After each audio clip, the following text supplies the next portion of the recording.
మొన్న జరిగిన సంఘటన స్థానిక ఎమ్మెల్యేగా నేను ఆ వీధిలోకి వెళ్ళినప్పుడు అక్కడున్న ముళ్ళ కంచె గురించి నాకు చెప్పినప్పుడు నేను స్వయంగా ఆ ముళ్ళ కంచె తీసేయటం వల్ల వాళ్ళు దాన్ని ఏదో విధంగా గొడవ చేయాలన్న ఉద్దేశంతోనే ఇదంతా చేశారన్న వివరణ ఈరోజు నేను మా పార్టీ నాయకత్వానికి ఇవ్వటం జరిగింది.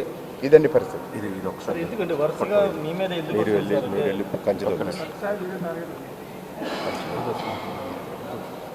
చెప్పండి. తిరువూరు ఎప్పుడు వివాదాలు లేవండి. ఏముంది చెప్పండి. అదే ఇప్పుడు సీరియస్గా ఉన్నారని మీరు చెప్తున్నారు. ఇప్పుడు ఆ విఆర్ఓ కుటుంబం మొత్తం నాతో ఉంది.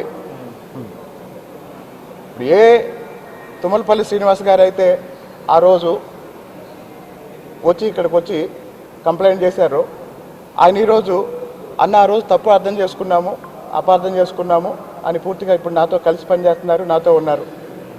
ఇంకా చెప్పండి. పార్టీ కోసం పనిచేసిన వాళ్ళని మీరు దూరం పెడతారు. పార్టీ కోసం పనిచేసిన వాళ్ళని ఎవరూ దూరం పెట్టరండి. పార్టీ కోసం పనిచేసిన వాళ్ళని ఎవరు దూరం పెట్టరు. వాళ్ళు ఉంటేనే కదా పార్టీ. ఎలా పెడతారు? టార్గెట్గా మీ మీద జరుగుతుంది అనుకున్నారు. మీ ఒపీనియన్?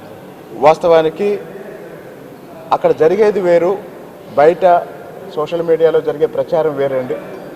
కాబట్టి మీడియా వాళ్ళందరికీ నేను ఒక మాట చెప్తున్నా, తిరువూరు ప్రజల అభిప్రాయం ఏంటో తెలుసుకొని ప్రపంచాన్ని చూపించండి.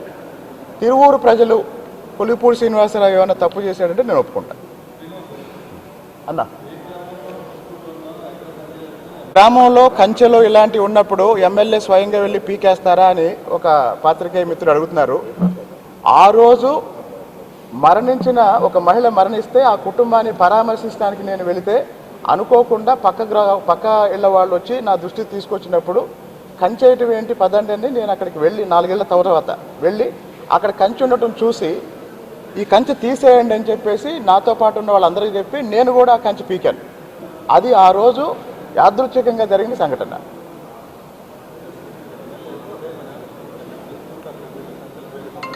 ఆ రోజు అది అక్కడ అనుకోకుండా జరిగిన సంఘటన అండి. అక్కడ కంచె ఉందన్న విషయం అక్కడికి వెళ్ళేంత వరకు నాతో పాటు ఉన్న వాళ్ళు కూడా ఎవరికి తెలియదు. ఇంకొకటి, ఆ గ్రామంలో ఉన్న వాళ్ళు ఆ కుటుంబానికి భయపడి ఆ కంచె విషయంలో ఏం చేయలేకపోయారనేది నాకు తర్వాత తెలిసింది. థ్యాంక్ యూ అండి. ఇప్పుడు ఈరోజు సంఘటన ఉంది.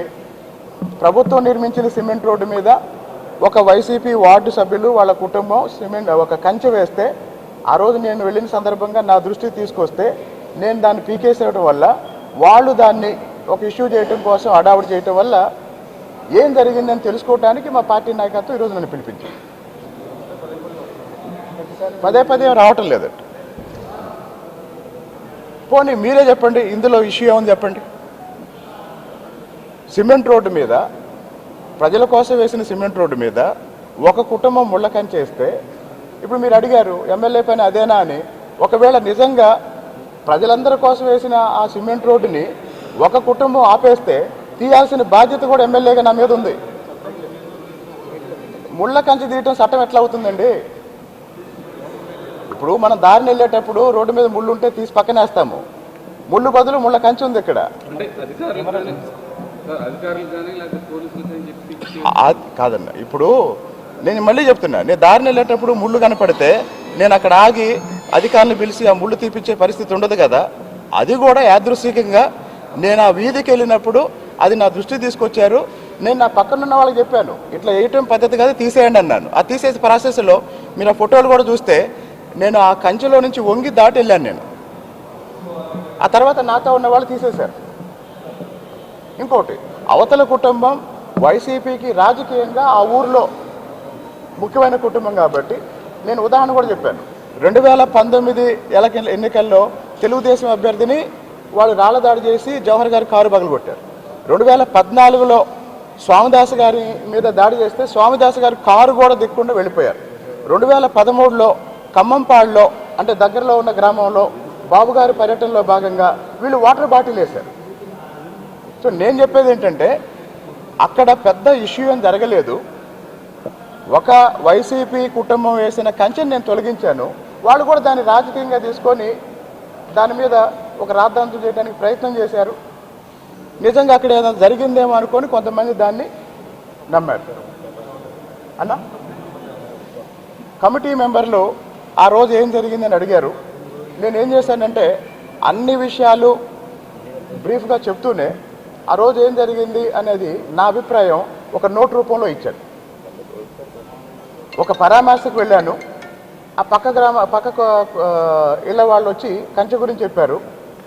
నేను అక్కడికి వెళ్ళాను. ఇట్లా కంచె వేయడం ఏంటి, తీసేద్దామని చెప్పేసి తీసేసాం. ఇది జరిగింది. ఏం జరిగిందని నన్ను అడిగారు. నా అభిప్రాయం చెప్పాను. ఓకే అండి అన్నారు. థ్యాంక్ యూ అండి.